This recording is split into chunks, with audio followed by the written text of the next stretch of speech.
This is part 2 of my offer by the Tuareg people to take me on a camel caravan to Timbuktu. No American has done this.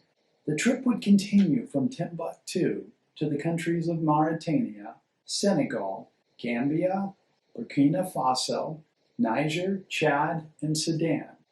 I would likely not see any evidence of modern life for months, maybe years. This was decades ago. I had thought if the trip went well, I could continue traveling in caravans to the countries of the Central African Republic, Ethiopia, Eritrea, Somalia, Yemen, and elsewhere in Africa. I would be the first person to have done such a thing. The Tuareg are fierce fighters, and I knew as their guest, they would do all they could do in order to ensure my safety and health. I realized they were probably genetically able to survive on very little water, maybe at a level which would kill me. The sand would constantly be blowing. It would mean trekking something like 45 miles, 70 kilometers per day, through mostly sand, and at times steep sand dunes. Nearly every step, one's feet would sink into the sand. I have hiked more than this distance in a day, but I didn't know how my body would react to the overall conditions. There would be many unknown variables for me. The Tuareg carried swords with them. I would think I could handle a sword okay if we were attacked, but I wasn't sure. I wasn't sure if my natural athletic abilities and strength would be enough to overcome a lack of skill in handling a sword. My mind was racing in consideration of all of this. My thoughts drifted to a life with the Tuaregs. My French and Arabic would develop more towards fluency.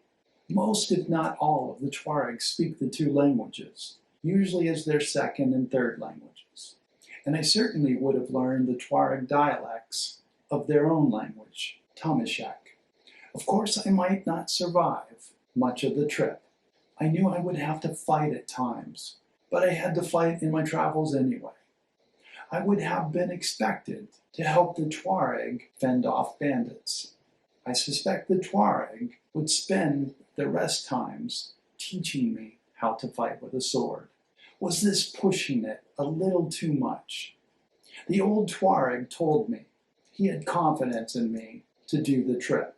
He said my eyes told him I could do it, that I had the heart of a Tuareg, and not even the desert could take my life.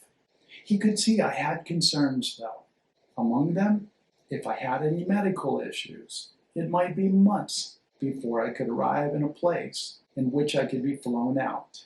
I chose not to go, but ever since I've been fascinated with what I missed. One day, when things calmed down in Mali, I planned to take a trip to Timbuktu. Mali and Mauritania were also on the edge of complete chaos and war. Close by, I saw a long stream of army tanks rolling into Spanish Sahara, as Spanish Sahara and Morocco were at war. I've traveled through other wars, but if I do so, I want to be well informed of what is going on. I was not well informed on the political tensions of this region. I usually have resources I can turn to, trip reports, warnings, but as I would be the first to go, there were none. I could have left my life in the hands of my new Tuareg friends, but I decided not to do that. I knew war was a constant reality for them, and for them to place themselves in the most dangerous situations was just part of life. The life of a Tuareg was so different than anything I have experienced. The old Tuareg, my friend I mentioned in the 2 earlier episodes, had covered the Sahara trading, an area larger than the continental United States. I am sure in his life he must have seen more cultures than I have, and I've seen hundreds. He spoke of how his people feel completely free in the world, free to not worry about anything, even God. They call themselves Emohar, in their language, meaning free people. He said the desert demands this of you. You cannot fight the desert, only endure it. Surviving it becomes wholly spiritual. One of the Tuareg told me He did not believe in God, that there was only the desert and the experience of it.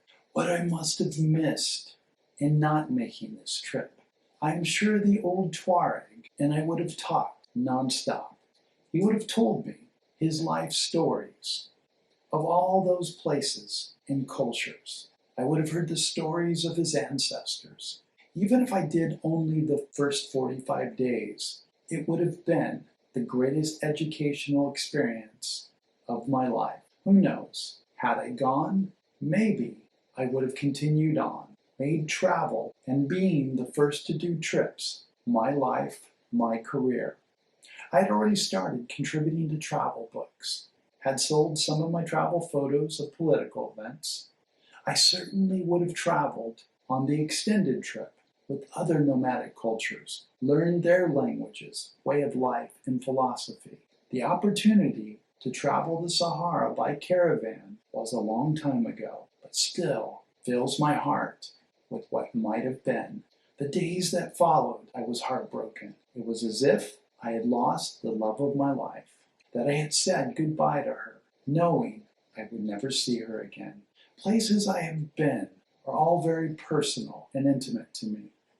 I can't imagine not having visited any of them. I don't really regret anything in my life, but having to pass up the trip to Timbuktu and beyond is as close as I get to a true regret. My first biography episode was on the English adventure explorer, Richard F. Burton. He had a chance to visit Timbuktu also, as he considered canoeing up the Niger River to it. This was during his trip to West Africa. Richard, too, would say no. The next episode on the playlist will be my hike into the Sahara, where no one had ever ventured. Please support the channel by subscribing and liking. Thank you so much for watching, and see you in the next episode.